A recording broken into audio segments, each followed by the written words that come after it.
Golden Treatise. Of the most learned philosopher, Xamolxides, whom he called the philosophical Dyrrachium, etc. Xamolxides. Alchindus, in the nature of our forefathers who applied themselves to heavenly, earthly, and natural matters, was endowed by Jupiter with great wisdom, so that he not only fixed his mind upon the things of the earth, but also at times conversed with the gods in the heavens and wandered with the spirits through the air. He left us a great treasure, which has come into my possession. And had it not been for the weakness of my understanding, would not have been able to bring it to effect and realization, if Peliel, that is, the mouth of God, had not been my faithful companion and guide. For he appeared to me in the form of a boy, yet with a long grey beard, clothed in a blue mantle, and he deemed himself worthy of this name, through the power and authority of Queen Aurelia. As I rendered him royal honor, since through him I brought about such great mysteries, he remained my faithful companion to the royal palace. Yet as we are all mortals, and subject to the gods, we well know that the prima materia, first matter, of our bodies is nothing other than a red, sulphureous earth, to which the body must be brought when the spirit departs from it. Every philosopher and student of nature knows well that the living, breathing human springs from the four elements, which, in his final hour of death, are again separated from him. And each part, whatever is elemental in man, returns to its own element or matter from which it was taken, for the body returns again to the earth. The blood, which is a red, fiery water, returns again to water.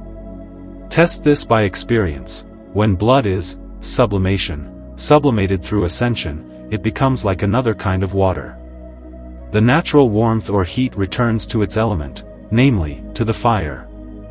And the breath, which departs from the person, returns again to air. Thus, after the passing of every human being, each elemental being returns to its own element, and thus are we remembered as long as the heavenly and earthly firmament endures. Thereafter, however, no mention shall be made of me, nor of Alchindus, nor of others who were endowed with this donum aureum, golden gift. And since our life here is brief, it does not befit us to bury this donum aureum in the earth. Nor is it fitting that we should make it public, proclaiming and revealing to everyone what lies hidden in nature and what can be brought forth from it. But a friend, in his old age, should entrust it to a good friend, a lover of the gods and of the art, with fatherly admonition that he should not misuse this gift, nor make it common to all, but distribute it as his forefathers have done before him. This teaching I received from Peliel during our journey, when we came into the mountains, just as the wise philosopher Alchindus also gave such an admonition in like manner in his Proemium. That Alchindus possessed this donum aureum, golden gift, I have found among my ancestors, and I confirm it from his Enchiridion, which I received from the old philosopher Zachel, in the manner previously mentioned. After my departure, I entrust this little book of Alchindus and my own golden treatise to the person in whom the gods take delight. A brief instruction of Xamolxides. Before the discourse which he held with the mountain dwellers, in which the true process of our tincture is revealed to us philosophers. Persons in this text. 1. Xamolxides, the philosopher. 2. Peliel, the pygmy. 3. Vulcan, father of Aurelia. 4. Aurelia, queen of the palace. 5. Aquarius, husband of the queen. 6. Vitriola, daughter of both Aurelia and Aquarius. 7. Pyrrhander, husband of Vitriola. 8. Rubicundus, their son. 9. Fugitiva, daughter of both, i.e., Vitriola and Pyrrhander. 10. Castanea, daughter of Rubicundus and Fugitiva. 11. Ingeumus, her husband. 12. Aurelia Rubicunda, daughter of both, Castanea and Ingeumus, she is the offspring of both on the Mount of Grace, etc. When a highly understanding and wise philosopher desires to begin the mystical work, he must first honor the gods, and have daily conversation with spirits, and renounce this world, and live a life of contemplation as I, Xamolxides, a lover of Jupiter, do. Thereafter, he should reflect upon what is necessary for this work, and from one thing make two, and from two things make one again. This is my brief teaching and rule, which I prescribe to those who are willing to follow after me. Furthermore, one must take great care to correctly grasp the one from which the two arise, and likewise carefully observe how the two are finally brought back into one. This is such a golden gift, by which not only natural things but also supernatural things may be brought about, and this is what I call the donum aureum, golden gift, and what our Alchindus called the heavenly gift, etc. And this must be spoken of in a spiritual and parabolic manner. The colloquium begins, etc. I, Xamolxides, wandered through many places and continually sought out those who had knowledge of nature and had applied themselves from youth to alchemy and other arts. And though I did find such people in many places, there were few who had progressed to the true foundation. Even though some had received gifts from the gods, it did not seem fitting for me, who was not yet perfected and complete in spirit, to request such mysteries from them. After I had spent many years in my philosophy, I joined myself to an old, wise, and deeply understanding philosopher named Xamolxides, who was soon to be dissolved, according to our practice and custom. After his departure to our forefathers, he left behind an esteemed library, which came under my power and custody.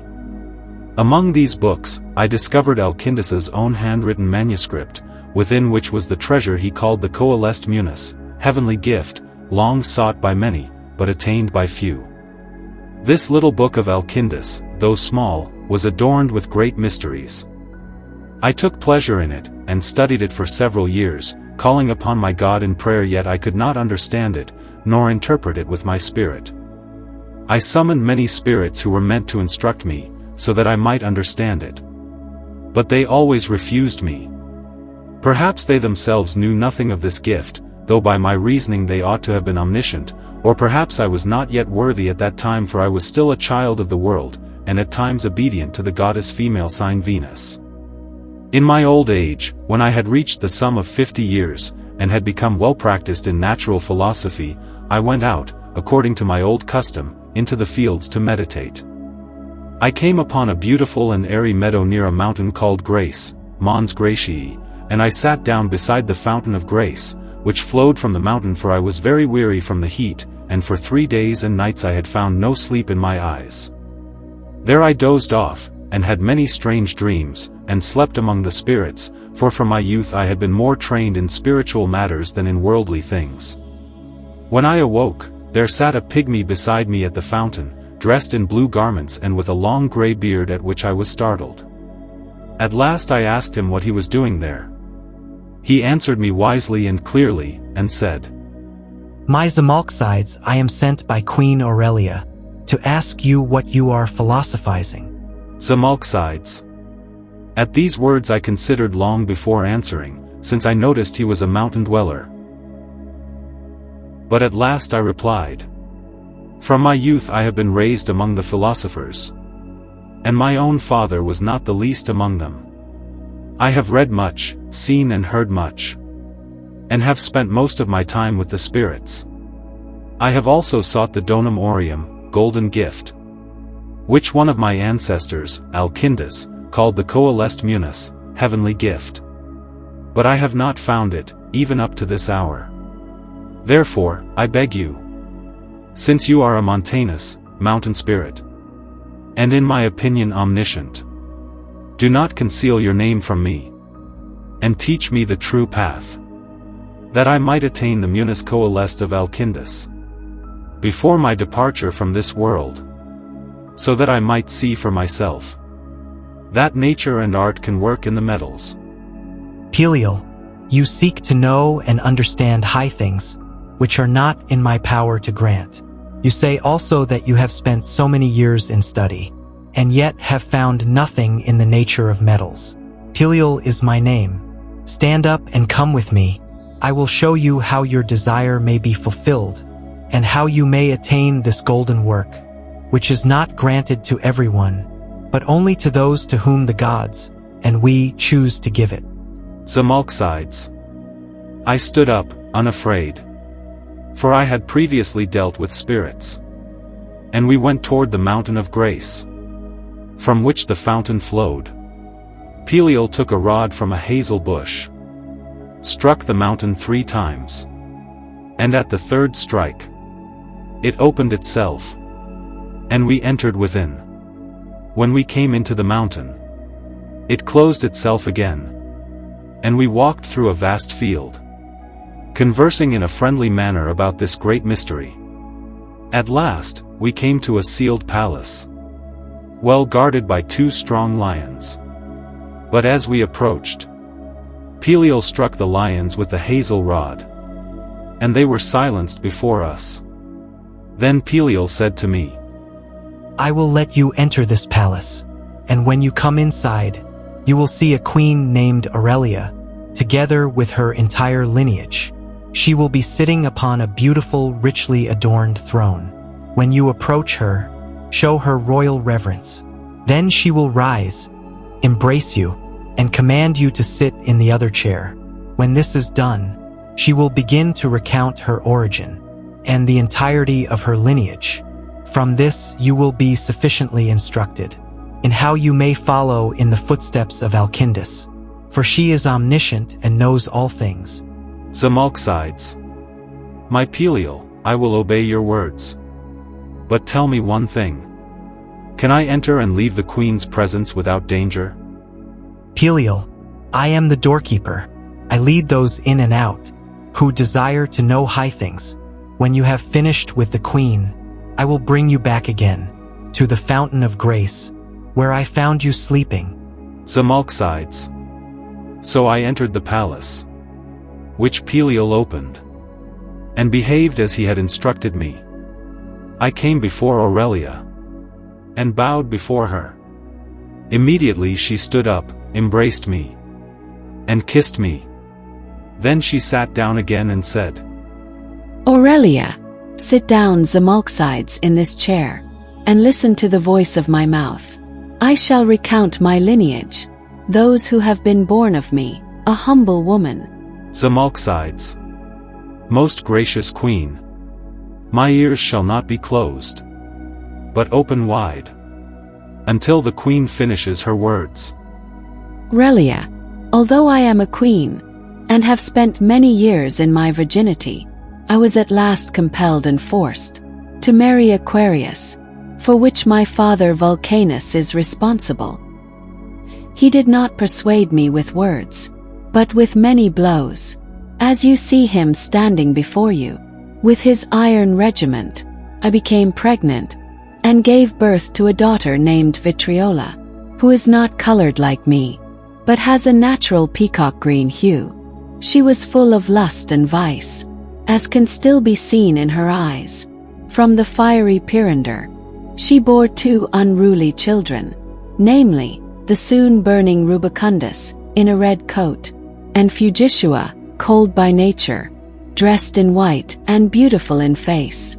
When these 2 grew up, they were married by Pyrrhander, and begot Castanea, who is chaste by nature. In her youth, she was clothed in many colors, that no one can imagine on earth. At last, when she came to marriage, and was wed to Igneomus, she entered in a purple dress, and gave birth to Aurelia Aurea, who is the most beautiful among those who trace their origin from me, as you see them all standing before me. Xamolxides. Most gracious queen, the lineage that comes from you pleases me very much indeed. But I would like to know the qualities and nature of each person. Aurelia, ask them one by one, and you will receive a good account from each. Xamolxides. The queen should first explain her own nature to me. Then I will proceed in order. Aurelia, my origin is poor and humble, and my body is nourished by the earth. Through the 4 elements, I wear a peacock green shirt on my body, and am covered by a red coat. I am favored by all, and loved by every person. Weak and sick people are healed by my sight. Poor people are made rich, nourished, and preserved by me. I have taken off my peacock green shirt, and clothed my daughter Vitriola with it. As you see. Xamolxides. Shall I continue to ask? Aurelia, I give you power and authority to question according to order, and begin with my father Vulcanus. Xamolxides. Vulcanus, since I have received authority from the Queen to question you each in turn. Tell me, what is your nature, character, and property? Vulcanus, by nature I am warlike, as you see, and with this instrument of war, I compelled my daughter to unite with Aquarius. My origin is not necessary for you to know. Xamolxides. Aquarius, what do you have to say for yourself? Aquarius, I am a sharp and strict man, very subtle in my mind, for I married a queen, though I myself am of humble origin, and I have a nature more watery than earthly, which is why I am called Aquarius. Xamolxides. Vitriola, you are dressed in green. Perhaps you are of good nature? Vitriola, Aurelia is my mother, who took off her own shirt and clothed me with it. I am full of unchastity, and also cold by nature. Therefore I had to marry the fiery Pyrrhander, since through my unchastity I had grown completely cold. From him I bore 2 children, the burning Rubicundus, and the unchaste Fugitia, who is clothed in white garments. Xamolxides. Is that so, Pyrrhander? As Vitriola says, that you are of hot nature? Pyrrhander, I cannot deny my nature, for I am fiery, and no one can be made fruitful without me. Therefore I begot 2 children at once with my wife. My garment is the color of fire. Xamolxides. Rubicundus, what good news do you bring? Rubicundus, I am a red fox, in skin and hair as you see, an angry, fiery, and quickly burning man. Because of this, in a fit of rage, I slept with my own sister, and from that union begot a daughter, named Castanea, as my sister will tell you. Xamolxides. Fugitia, you are beautiful and snow-white. If only you were chaste in your life. Fugitia, my mother was a whore, full of unchastity, and I am a fleeing harlot, full of lust, and I associate with everyone. Yet I became pregnant by my own brother, and bore this daughter, who is unlike me in skin and hair, for in her youth she was adorned with all manner of colors. Now she wears a purple cloak. Xamolxides. Castanea, what do you say to your mother's words? Castanea, though I am not like her, my mother, in appearance, yet I am not so wanton as she. I am content with this my husband, through whom I have brought into the world the most beautiful daughter, the like of whom has never been seen among our kind. Xamolxides. Igniumus, explain yourself briefly. What is your nature? Igniumus, I am fiery by nature, like my brother Pyrrhander, and all women love me, for they can warm their cold bodies against my hot chest. Thus have I begotten such a beautiful daughter, since my cold Castanea warmed her womb upon me. Xamolxides. Is it fitting for me to speak with your daughter as well, since she is so beautiful? Igniumus, you may ask her, but beware, she will answer you briefly and sharply. Xamolxides. Aurelia Aurea, golden treasure and my comfort. Since your whole lineage has treated me kindly, deem me worthy to hear your words. Aurelia Aurea, you have heard well the entire lineage, from which I have sprung. Therefore I find it unnecessary to answer you. Xamolxides. Dearest Aurelia Aurea, if it is possible, declare yourself to me, your unworthy servant. Aurelia Aurea, I am the last of our line, and from this mountain, within which we all dwell and from which we all sprang, except for Vulcanus, who is earthly and comes from the ground, though not to be compared to our earth. You have also heard each one's origin, nature and qualities, namely that our first mother Aurelia was beautiful, beloved, worthy, and pleasing to all. She begot Vitriola, who was colored very differently from her. Vitriola, through her unchastity, carried 2 children at once in her womb, who likewise were not like her. And the 2 siblings then begot my mother Castanea, a new and chaste birth, which is why she could bear, such a beautiful daughter into the world, me. And I tell you, if you can bring forth such a lineage from metals, then you hold the donum aureum in your hands, which you have sought for so many years. Xamolxides.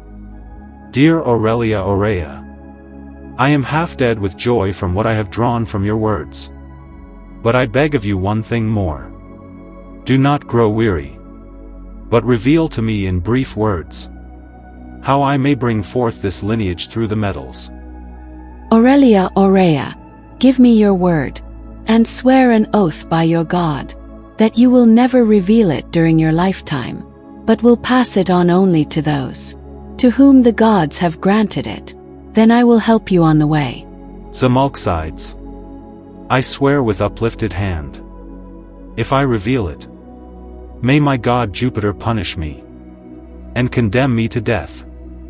Aurelia Aurea, our first mother is called Aurelia, and she is the queen of all metals, and is nothing other than the red soul, which must be laid upon the anvil, and hammered by Vulcanus. Then she must become pregnant through Aquarius, which is a bitter, sharp water, as you shall learn from Peliel.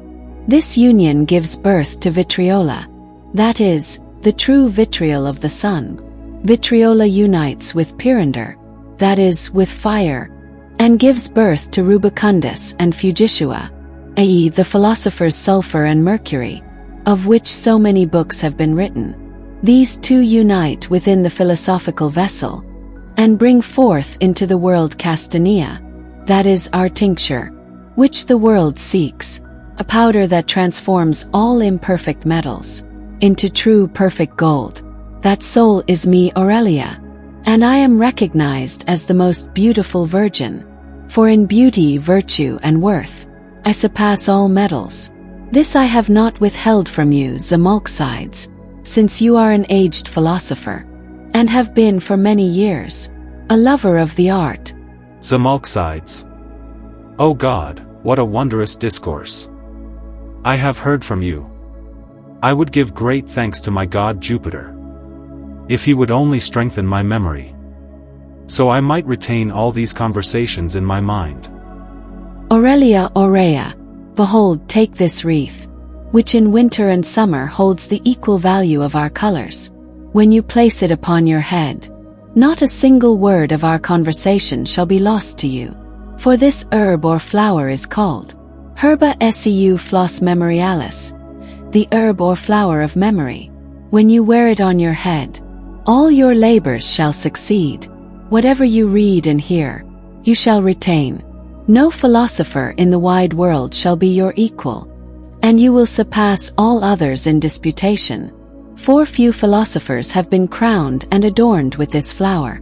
It is called the Corona Aurea, golden crown, for it has a golden color, and also Corona Memorialis, the crown of memory, because the wearer retains everything. Xamolxides. Dear Aurelia Aurea, I am unworthy to ask for anything more. I am also weary, and evening draws near. Give me instruction how I should take my leave from you all, and find the right path home again. Aurelia Aurea, take your leave from us in due order. Begin with our grandmother. Xamolxides. Golden Aurelia. Since the time has passed, I must now depart. Farewell to you and your whole lineage. Aurelia, dear Xamolxides, when you return home, place me for 30 days in a full bath, in a well-prepared vessel, for I have been badly beaten by Vulcanus, as you can see. When the time is over, take me out of the bath, let me dry in the sun or air, then gather the dust from me, and keep it well. Go in peace. Xamolxides. Vulcanus, since I must now depart, be not so harsh toward your daughter Aurelia. Spare her some of your blows, for she is a queen. Vulcanus, if I do not strike, the queen will not become pregnant. Therefore, if you would seek our lineage in metals, you cannot do without the hammer. Xamolxides. Farewell, Aquarius, I must take my leave. Aquarius, go, Philosopher, and when you return home, take me and place me in the bath with the queen, for I am of watery nature, and I am formed from the urine of a boy, urina purorum, and water of prepared salt, aqua salis preparati. Once you have bathed her, take her out, for she will have become pregnant. Xamolxides. Vitriola, farewell, I'm ready to depart. Vitriola, my dear Xamolxides, I am a green powder, taken from my mother after her bath. Take me and seal me in a vessel, and moisten me with celestial dew, ror coelesti. Place a receiver in front, warm me with pyrrhinder, that is, with fire, and you will observe 2 colors, one in the receiver, the other in the flask. Mark this well, understand what it means, and go on your way. Xamolxides. Pyrrhinder, I am leaving. Let not our discourse displease you. Pyrrhinder, go now, but pay close attention to how you govern me, for the greatest part of the work lies with me, and with my friend Igniumus. Xamolxides. Rubicundus, since my time has come, see to it that you reconcile with your sister. Rubicundus, when you have arrived at the materials, and brought forth our lineage, down to me and my sister, then unite us together, seal us in a chamber or vessel, and see well that it is closed for 40 days and nights. Then, through wondrous colors, we will have brought forth Castanea, who is the tincture. When you have her, you already have Aurelia Aurea in your power. Xamolxides. Fugitia, my time here is over. I must take my leave. Fugitia, when you are at home, do as my brother instructed, and be careful that I do not escape the chamber, for by my nature I am fugitive. Xamolxides. Castanea, my comfort. Live in peace with Igniumus.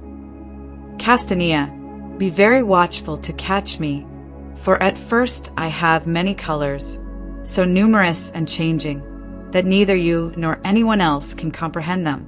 Eventually, I will become a purple-colored powder, and will tinge all metals while they are in flux, and bring them to perfection. I am also the supreme medicine, and when you possess me, you will be able to perform not only natural works, but even those that are supernatural in appearance. Xamolxides. Give my greetings to Igniumus on my behalf. And I ask this one last favor. Grant me permission to speak with your daughter, and take my leave of her kindly. Castanea, you have my leave, try your fortune. I will place no obstacle before her. Xamolxides says, Aurelia Aurea, I, your unworthy servant and subject, come before you, to show my gratitude, as is fitting.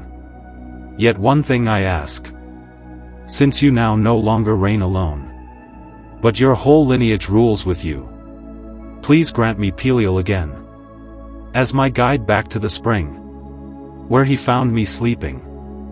Aurelia Aurea, my dear Xamolxides, what you have seen and heard among us, in this mountain, called the Mountain of Grace, let it remain with you.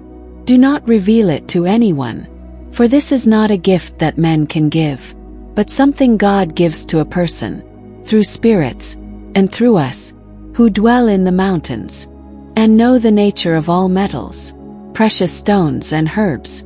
We are not people like you. We differ in height and build, and have fewer limbs than you. But in the virtue of metals, gems, and herbs, we surpass you, and it is through us that the true philosophers have become learned in nature. When you begin your work upon our metallic lineage, and you hunt for me, make sure that none are scorned because of you. Share something from this donum gift with the poor and needy, and do not become proud, lest you be punished. Keep well the wreath I set upon your head. It is a crown of honor. Make sure it does not fall into the hands of others. But after you pass from this world, it shall be received by the one whom God deems worthy. Xamolxides. I will not disobey your words, but shall do exactly as you have commanded. Aurelia Aurea, Peliel escort Xamolxides. Peliel, yes, gladly Xamolxides. come with me. Xamolxides. Farewell to you all in this mountain of grace. As long as I still draw living breath, I will never forget you.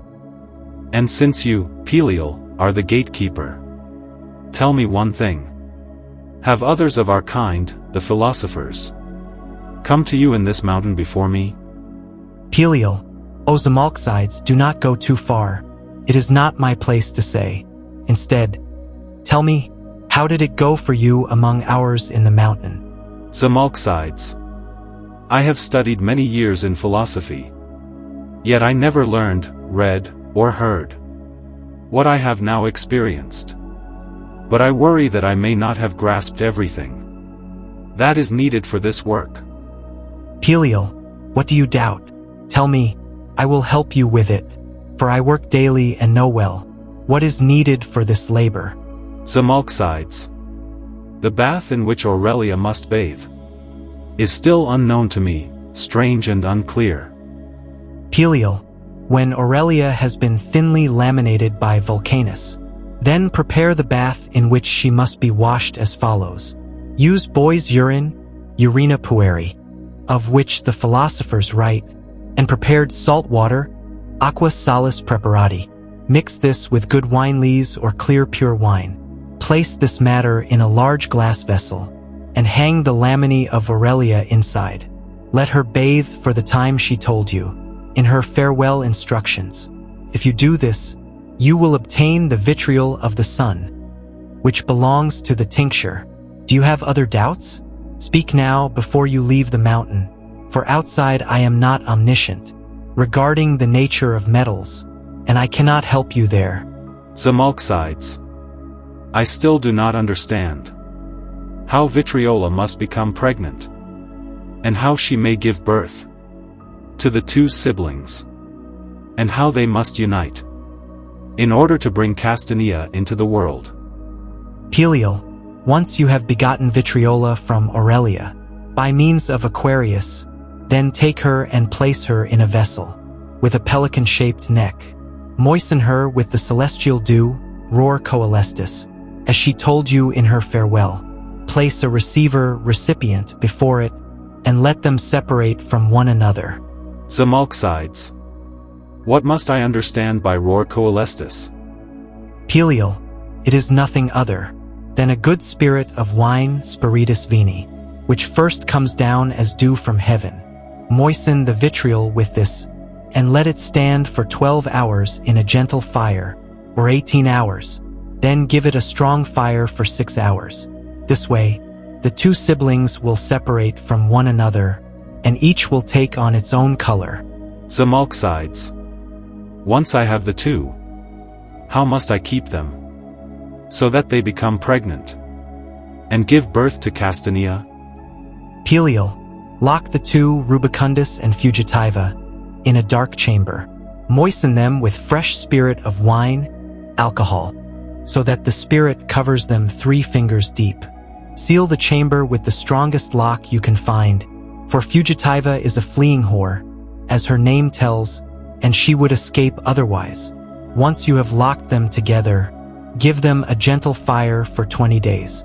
Afterward, increase the fire slightly, and you will begin to see many wondrous colors appear, colors so strange no mind could imagine. But don't be distracted by the colors. They will all transform into black. When you see the black color, increase the fire more than before, but not too strong. When it changes from black to white, use strong fire. Then, the snow white will turn into red. This is your moment. When the color becomes blood red or purple, stop the strong fire, and keep a gentle fire until the 40 days and nights are complete. For now, Castanea, the tincture, can no longer be burned or harmed. If you have gained this lion, give thanks to God, who has given you such a noble lineage. Xamolxides. When I now have the donum, how must I store it, so it doesn't perish or get lost? Peliel, it is a strong material, which does not stay stable in just any vessel, for it penetrates everything, just as it penetrates all imperfect metals, and even the human body. Making one sneeze Therefore, follow those who came before you. Store it in a vessel made of perfect metals, or in luna, silver, which is well gilded inside. Xamolxides. If I wish to operate with this gift in metals, how must I apply it? Peliel. Take 1 part of the materia to 100 parts of molten metal, mix it with wax, and cast it on the silver or other base metal while molten. The practice will teach you the rest. Xamolxides. We must soon part. But I have one final question. Peliel. Speak. I must soon return to the palace. Xamolxides. Teach me how to use this in medicine. Peliel. If you wish to heal a person, regardless of their illness, if the person is old and weak, take a piece half the size of a pea, place it in a glass of wine, and let it soak overnight. Give the patient half in the morning, the other in the evening, and they will become strong and healthy immediately. If the person is strong and middle-aged, give a piece the size of a pea, or divide your medicine into small barley grains. As other philosophers advise, for a child, give a half grain or whole grain, depending on the person's size.